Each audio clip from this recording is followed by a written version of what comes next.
Daniel walked through the wide metallic corridors of the trade station, carrying a small toolbox slung over his shoulder. He was not a soldier, not a merchant, not even a captain. He was simply an engineer, a man who liked to fix things. To him, the station was not just a place of commerce. It was a giant puzzle of wires, panels, and humming machines that always needed someone to pay attention. The trade station was one of the busiest hubs between human colonies and alien territories. Ships of all shapes and sizes docked daily, their crews spilling into the market halls, exchanging goods, gossip, and sometimes insults. Daniel liked this place because it was alive with voices and colors. He could buy spices from a merchant, from the Orion arm, spare parts from a reptilian trader, or even food cooked by a creature with 6 arms who somehow flipped frying pans faster than any human chef. On this day, Daniel only planned to walk through the lower cargo bay and collect a few parts for a repair job, but fate never followed plans. As he reached the lower docking area, a deep alarm blared. A heavy crane used for moving containers gave a long, metallic groan. Sparks shot from its joints. Before anyone could shout a warning, the crane arm snapped, loose, and crashed to the ground with a thunderous clang. Boxes toppled, people screamed, and smoke filled the air. In the middle of the chaos, Daniel's eyes locked on a single figure, a small, bent alien woman pinned under part of the fallen machinery. Her skin was a pale shade of silver, wrinkled with age. She wore layered robes of deep violet, now smeared with dust. Her long, trembling arms reached out, her voice weak but sharp with fear. Most of the bystanders froze. Some backed away. To them, she was not just anyone. She was from a species that humans rarely approached. Her people, known as the Volari, were powerful, proud, and sometimes intimidating. But to Daniel, she wasn't a queen or a warrior. She was simply someone in trouble. Without hesitation, he dropped his toolbox and ran forward. "Get away from there," someone shouted. "You'll be crushed if that piece shifts," cried another. Daniel ignored them. His boots pounded against the deck as he reached the wreckage. The crane's twisted metal beam lay across the alien grandmother's legs. She whimpered softly, her bright golden eyes wide with pain. "It's okay," Daniel said firmly, his voice calm but strong. "I'm here, I'll get you out." He knelt beside her, studying the beam. It was heavy, too heavy for one man to lift easily. But Daniel had spent years hauling machines, replacing engine parts and forcing stubborn bolts into place. His arms and back were stronger than most assumed. He planted his feet, pressed his palms against the hot metal, and heaved with all his might. His muscles strained, his teeth clenched, and sweat poured down his forehead. The beam groaned, rising just a few inches. The alien woman cried out as the pressure eased slightly. Daniel grit his teeth harder. Almost there, just a little more. 2 alien dock workers, inspired by his effort, finally rushed forward. "Lift together!" one shouted. With combined force, they raised the beam high enough for Daniel to pull the woman free. He slid her gently across the floor, away from the danger zone, and the beam slammed back down with a crash. The crowd gasped. Daniel quickly checked her condition. Her robes were torn and one leg looked badly bruised, but she was alive. He carefully supported her back, helping her sit upright. "You're safe now," he whispered. The alien grandmother looked at him with tears shimmering in her golden eyes. Her thin fingers gripped his hand with surprising strength. She spoke in her native tongue, soft words full of gratitude. Daniel did not understand the language, but he understood the meaning. Around them, the bystanders whispered in awe. Some stared as if they couldn't believe a human had dared to touch her. Others muttered about who she really was. Daniel ignored them all. Right now, she was not a symbol, not a figure of power. She was just someone's grandmother, and she needed care. Medics soon arrived, their floating stretchers humming as they scanned her injuries. They spoke quickly in Volari speech, carefully lifting her onto the stretcher. One medic glanced at Daniel and gave a respectful nod, as if silently acknowledging what he had done. As the medics carried her away, the alien grandmother raised one fragile hand toward Daniel. Her golden eyes locked on his face and she whispered again. The only word he caught, thanks to the translator worn on his wrist, was gentle. The word echoed in his mind. Gentle. The crowd slowly dispersed, but Daniel remained frozen, staring after her. He had only wanted to help. He had acted on instinct, not on calculation. Yet somehow the moment felt bigger than anything he had ever done before. When he finally picked up his toolbox and left the docking bay, he noticed the whispers hadn't stopped. Everywhere he walked, aliens turned their heads to look at him. Some bowed slightly, some stared in disbelief, and a few avoided eye contact altogether. Daniel didn't understand. To him, he had only saved a life. But to them, it was something far greater. That night, as he sat in the quiet corner of the station's dining hall, the event replayed in his mind. He wondered if the grandmother would be all right, if her injuries were minor or serious. He hoped she would recover quickly. He thought of her golden eyes and that single word, gentle. He had no idea that saving her would change everything about his life. He had no idea that tomorrow he would be summoned before one of the most powerful families in the galaxy. For now, he only knew one thing. He had done the right thing, and his heart was steady because of it. But destiny was already moving, in the shadows of the station, preparing to reward him in ways he could not imagine. Daniel woke the next morning with a stiff back and sore arms. The memory of the crane accident still clung to him, replaying every time he closed his eyes. He had gone to bed late after making sure his repair job was finished, but his mind refused to rest. He kept thinking of the alien grandmother, the way her golden eyes had looked at him, the way she had whispered that one strange word, gentle.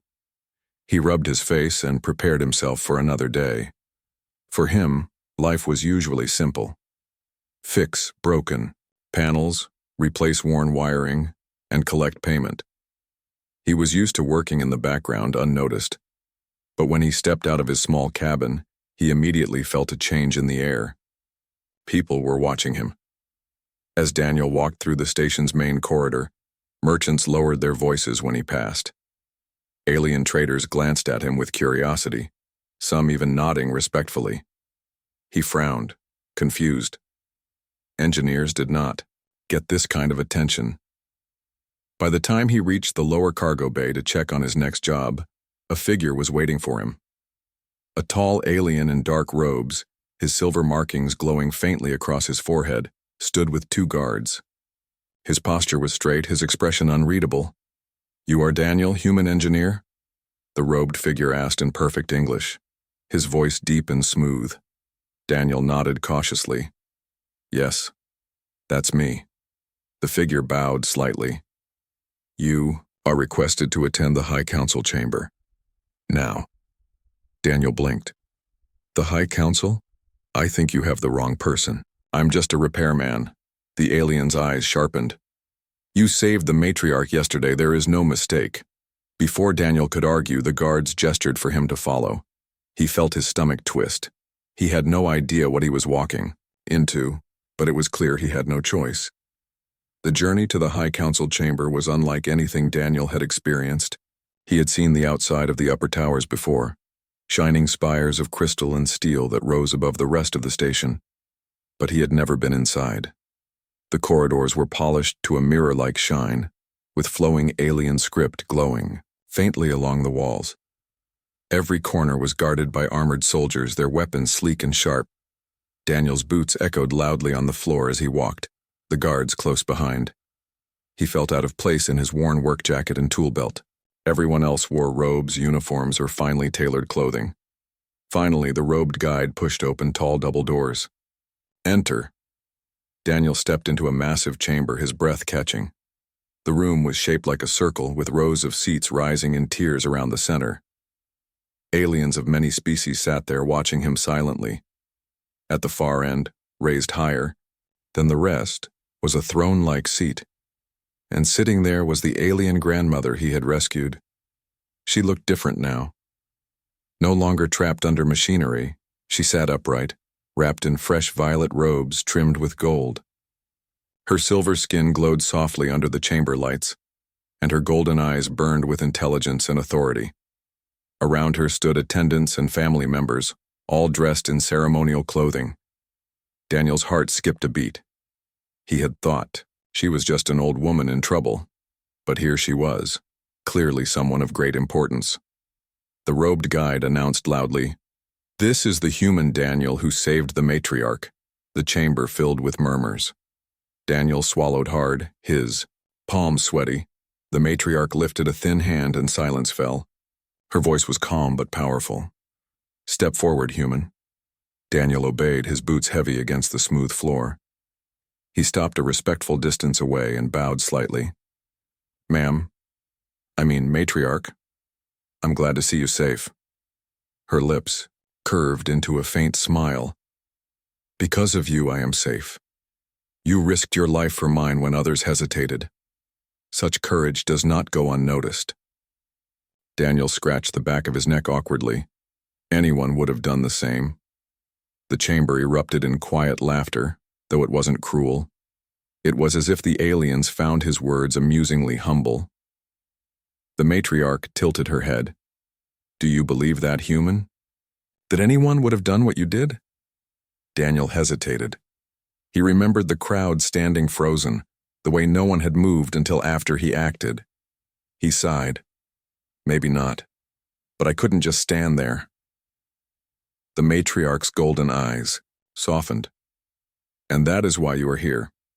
One of her family members stepped forward, a tall, younger alien man with the same silver skin, though stronger and sharper in appearance. His tone was respectful, but firm. "Mother, this human is only a worker. Why give him such attention? He acted bravely. Yes, but we have warriors, soldiers, and heroes among our people every day." The matriarch silenced him with a glance. "Courage from one expected to be brave is admirable. Courage from one with no duty to act is sacred." Daniel's ears burned. He felt smaller and smaller as they spoke of him as though he were some kind of legend. He tried to protest, but his words stuck in his throat. Then the matriarch leaned forward slightly, her voice carrying across the chamber. "You must be rewarded." Daniel froze. Rewarded? He had expected maybe a thank you or, at most, a token, gift. But the way she said it, like it was a matter of tradition, not choice, made his chest tighten. A murmur spread among the council members. Some looked curious, others skeptical. A few seemed outright displeased. The matriarch raised her hand again. "Before reward, there is a question. Tell me, human, why did you help me?" Daniel blinked. "Because you needed help. Because you were in danger. Not because you wished for payment? Not because you saw status?" she pressed. "No," Daniel said firmly, shaking his head. "I didn't even know who you were. I just saw someone trapped. That's all." The chamber went quiet again. The matriarch studied him for a long moment. Then she nodded, satisfied. "Good. A heart that acts without calculation is rare." The hearing lasted longer than Daniel expected. Questions came from many sides about his life, his work, his beliefs. Some asked if all humans were like him. Others wanted to know if his bravery was normal for his species. Daniel answered honestly, sometimes with a shrug, sometimes with quiet pride. He did not try to sound greater than he was. At last, the matriarch lifted her hand once more. "Enough! The human has proven his spirit. Tomorrow he shall receive his reward." Daniel's jaw nearly dropped. "Tomorrow? Wait, what reward?" The chamber chuckled again, but the matriarch only smiled mysteriously. "Be patient, Daniel, and be gentle." Her attendants led him out before he could ask further questions. As the doors closed behind him, Daniel felt as though the ground had shifted beneath his feet. He walked through the corridors in a daze. Everywhere aliens bowed slightly as he passed. Guards saluted him. Servants whispered behind their hands. He felt like he had fallen into someone else's story, one where he was no longer a simple engineer, but a figure of importance. Back in his cabin, he sat heavily on his bunk. His mind spun with confusion. Why were they treating him like this? What kind of reward could possibly follow such ceremony? His thoughts circled again and again, but the one word that kept returning was the same word the grandmother had spoken, in the cargo bay. Gentle. What did it mean? Why had she repeated it in the council chamber? Daniel lay down, staring at the ceiling, knowing sleep would not come easily. Tomorrow promised answers, but also more questions. And whatever awaited him, he had a feeling his life would never be simple again. The next morning, Daniel dressed more carefully than usual. He still wore his plain work jacket and boots, but he brushed off the dust and tried to look presentable. His stomach felt like a bundle of knots. Sleep had been restless, filled with strange dreams of golden eyes and whispering voices. When the guards arrived at his cabin door, he followed silently. They did not explain where they were going, but Daniel knew. The High Council chamber awaited again. His palms were sweaty, and his throat dry. He kept wondering what kind of reward they could possibly give him. A medal? A bag of credits? A gift? Of rare technology? That seemed reasonable. But when the guards guided him into a different hall, one even grander than before, Daniel felt his knees weaken. The chamber was decorated with flowing banners of violet and gold, the same colors the matriarch had worn. Statues lined the walls, each carved from gleaming stone. At the center stood a raised platform, and upon it, the matriarch herself sat in regal silence. Around her were family members, attendants, and council leaders. The air buzzed with expectation as Daniel approached. Whispers rippled through the hall. His name, spoken in languages he could not understand, seemed to carry weight. The matriarch lifted her hand and the hall fell quiet. Daniel of Earth, she began, her voice both soft and commanding.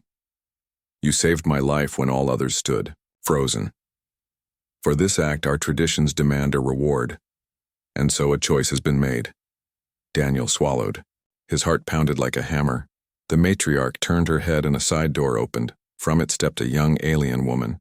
She was tall and graceful, with silver skin like the matriarch's but smoother, glowing faintly under the lights. Her hair was long, falling like a silver river over her shoulders.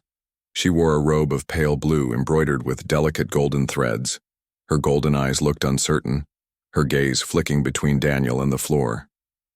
This, the matriarch declared, is my granddaughter Lyra. Daniel blinked. He bowed slightly, unsure of what else to do. Lyra gave him a small, nervous nod in return. The matriarch's eyes sparkled. She shall be your reward. The words hit Daniel like a shockwave. For a moment he thought he had misheard. He glanced around the hall, expecting laughter or correction. But no, everyone was watching seriously, waiting for his reaction. Wait, Daniel said quickly, raising his hands. I don't understand. Did you say your granddaughter? Yes, the matriarch replied firmly. Among the Valari, to save the life of an elder is to save the heart of the family. No treasure, no medal, no riches equal such a deed. The highest reward is to be joined with the family itself, and so my granddaughter is offered to you in union. Daniel's jaw dropped. He had expected money, maybe fame. Marriage was the farthest thing from his mind. I think there's been a mistake. I didn't do this expecting anything. I just wanted to help. The matriarch tilted her head, almost amused. And that is why you are worthy.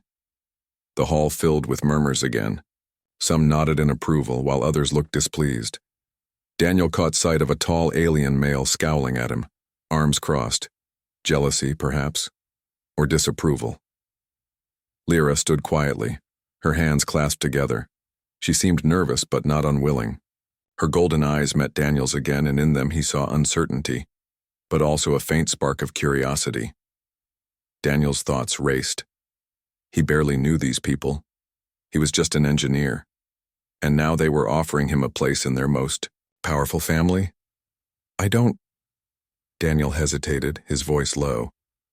I don't even know your customs. What does this mean exactly? The matriarch's smile was calm but sharp. It means you are no longer just a visitor. You are to be joined with us, protected as family, honored as kin. My granddaughter will walk beside you, and through her you will walk among the Valari. But remember," her golden eyes pierced his, "be gentle with her." The phrase struck Daniel again. The same words she had whispered in the cargo bay, the same words in the council chamber, now spoken with deeper meaning. The attendants guided Lyra forward. She stood beside Daniel, her presence delicate yet steady. Daniel could feel the tension in the room, the weight of tradition pressing down. The matriarch lifted her hands. "Let it be known across the stars the human Daniel is no longer outsider. He is now tied to the blood of the Valari." The hall erupted in voices, some in celebration, some in protest. Daniel's head spun.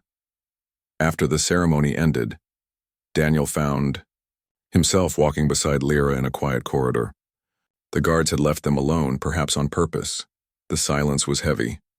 Finally, Daniel spoke. "I didn't expect this."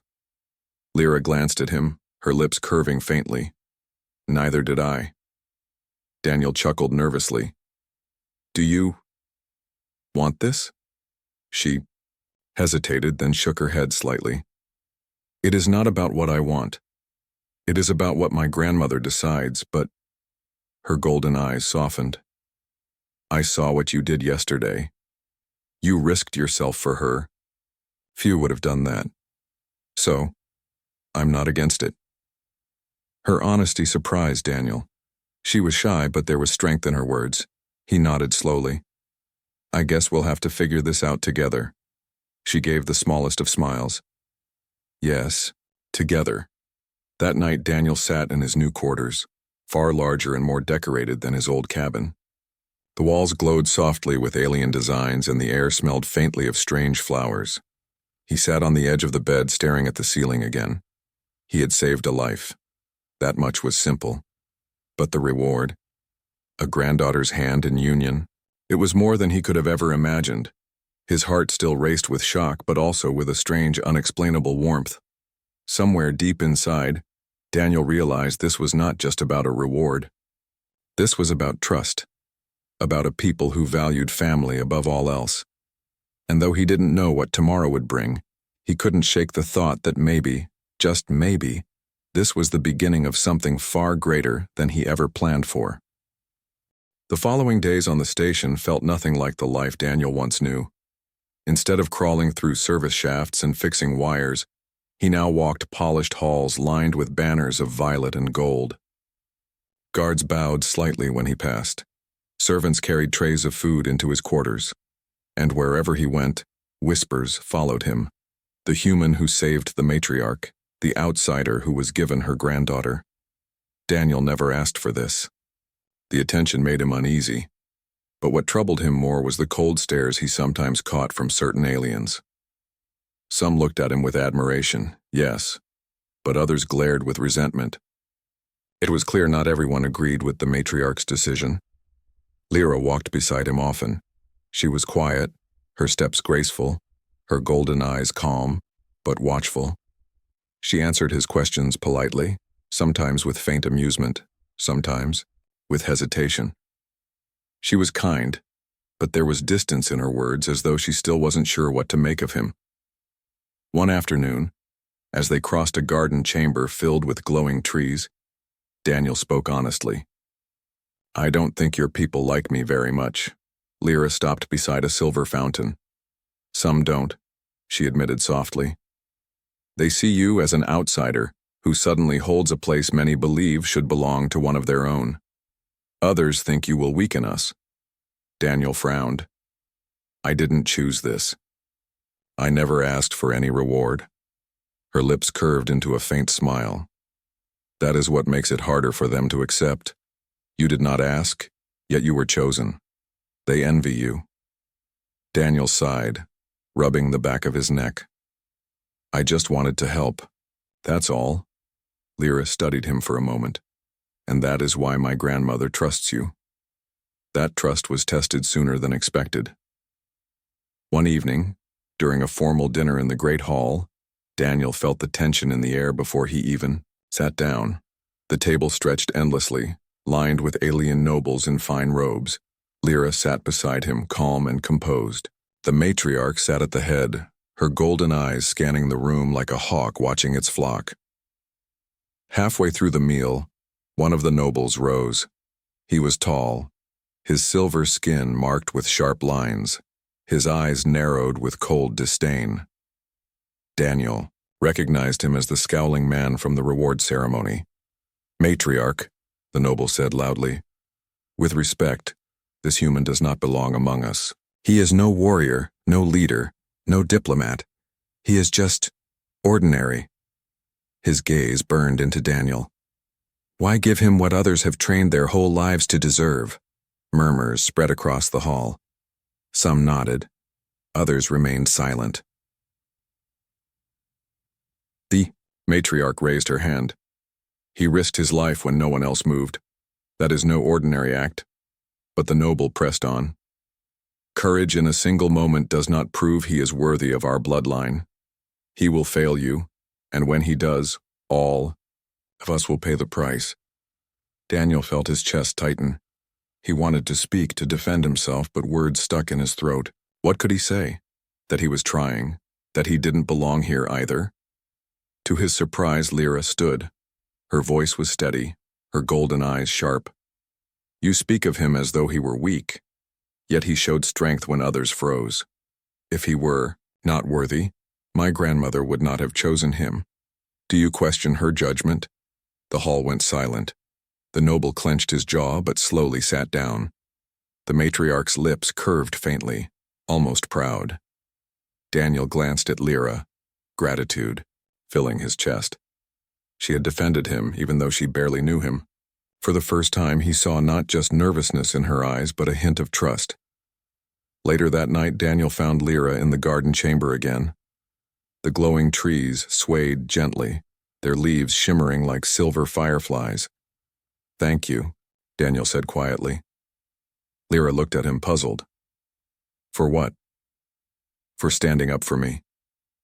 "You didn't have to." She smiled faintly. "It was the truth. You saved my grandmother, and you stood by her even when you were afraid. That deserves respect," Daniel chuckled. "I was terrified, to be honest. My knees nearly gave out." Her laughter was soft but real. For the first time, Daniel felt the heavy distance between them lift slightly, but peace never lasted long. 2 days later, danger returned. Daniel had been exploring the upper levels of the station when the alarms blared again. Shouts filled the corridors and guards rushed past. He grabbed the arm of a passing attendant. "What's happening?"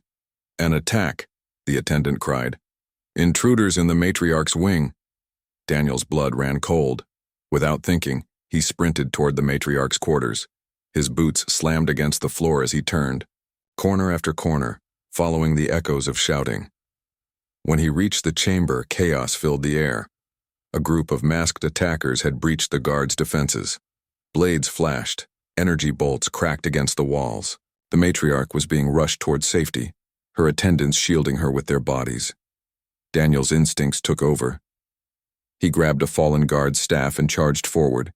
He had no training in alien combat, no plan, only determination. One attacker swung at him, but Daniel ducked and slammed the staff into the figure's side. The attacker stumbled back with a grunt.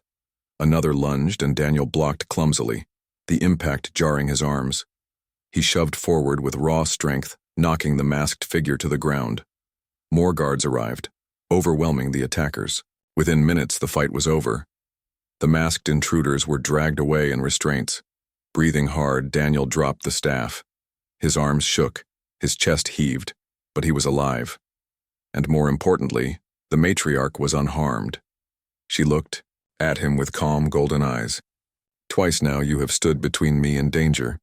You honor us." Daniel bowed slightly, still catching his breath. I just did what anyone should do." But he knew the truth. Not everyone would. That night, the council held an emergency session. Many were shaken by the attack, but Daniel's actions had not gone unnoticed. The whispers in the hall had changed.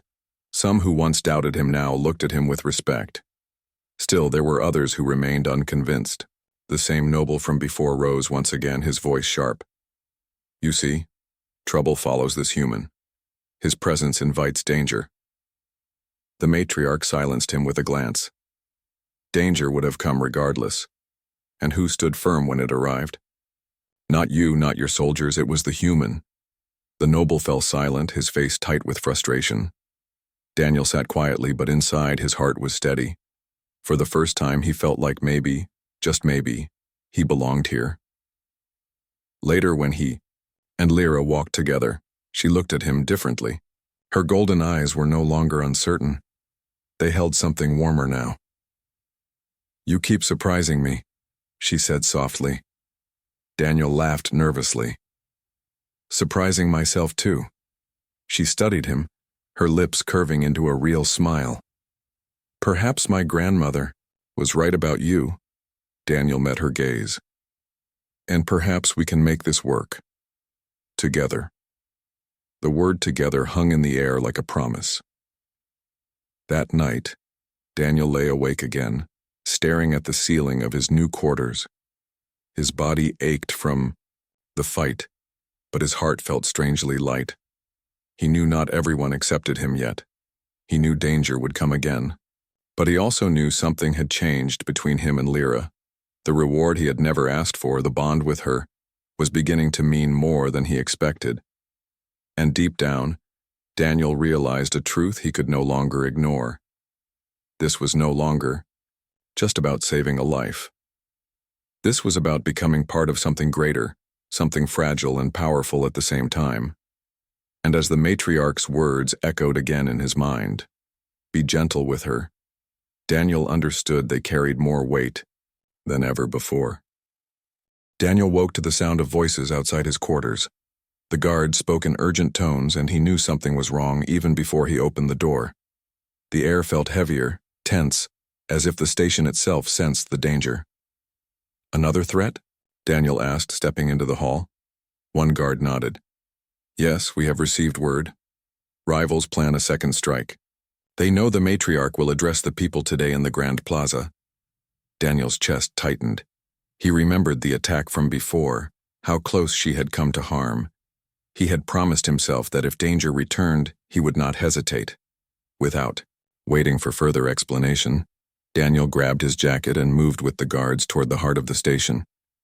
The Grand Plaza was massive, a circular hall with towering windows that looked out into the stars.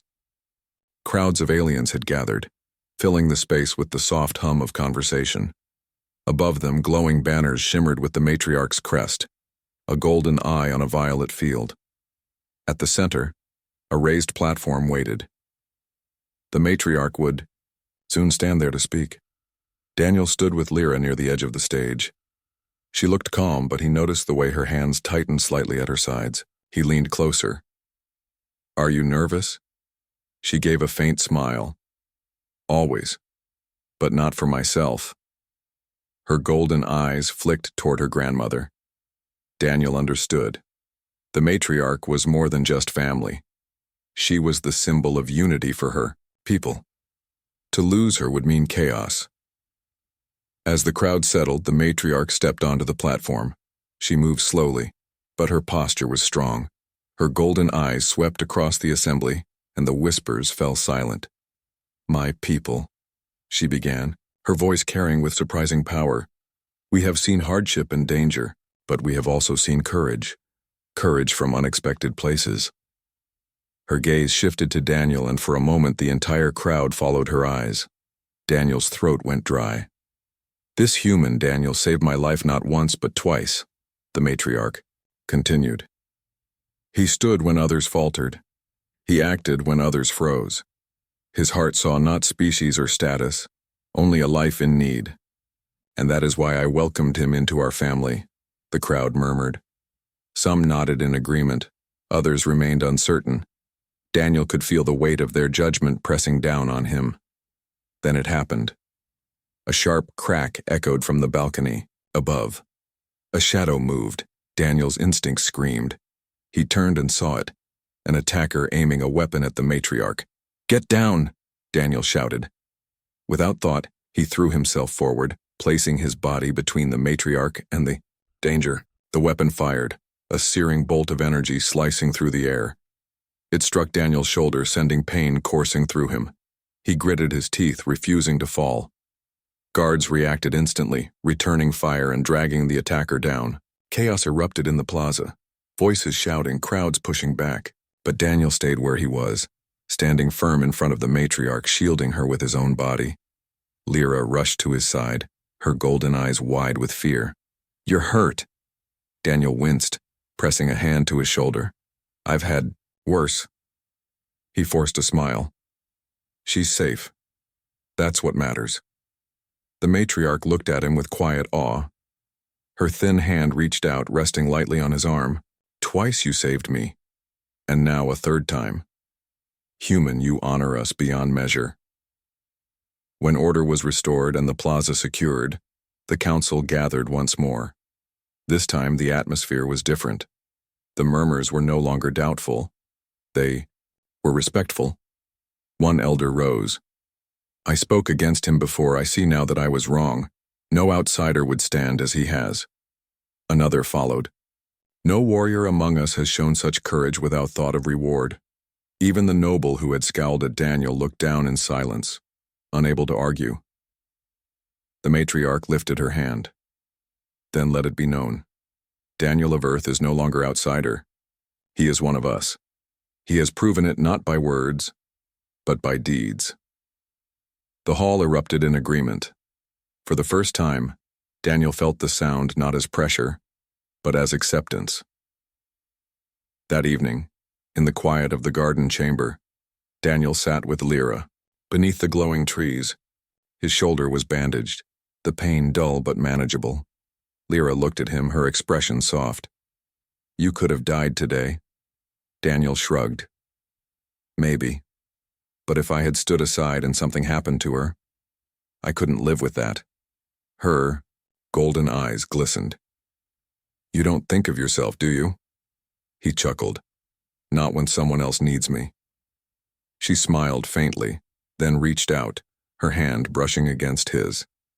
The touch was light, almost hesitant. "My grandmother told you to be gentle with me. I think she meant more than kindness. She meant patience, trust, a bond that grows slowly." Daniel squeezed her hand gently. "I can do that." For the first time, her smile was not shy or uncertain. It was warm, real. In the days that followed, Daniel's life changed completely. No longer did he walk as an unnoticed engineer. He walked as family to the matriarch, as partner to Lyra, as a symbol of unexpected unity between species. The whispers in the hall shifted from doubt to admiration. Merchants bowed when he passed. Children pointed at him with awe. And though Daniel never sought fame, he realized it was not fame he carried. It was trust. He still repaired machines sometimes, unable to resist the comfort of fixing something with his hands. But now, when he tightened a bolt or rewired a panel, it was not just for pay. It was for a place that had become his home. And always Lyra was beside him. Sometimes quiet, sometimes laughing softly at his clumsy humor, sometimes watching him with those golden eyes that no longer held uncertainty, but something far deeper. One evening, the matriarch called him to her private chamber. She was alone, her voice softer than he had ever heard. "Daniel," she said, "when I first whispered, 'Be gentle with her,' I meant my granddaughter, but I also meant us, my people. We are strong, yes, but also fragile.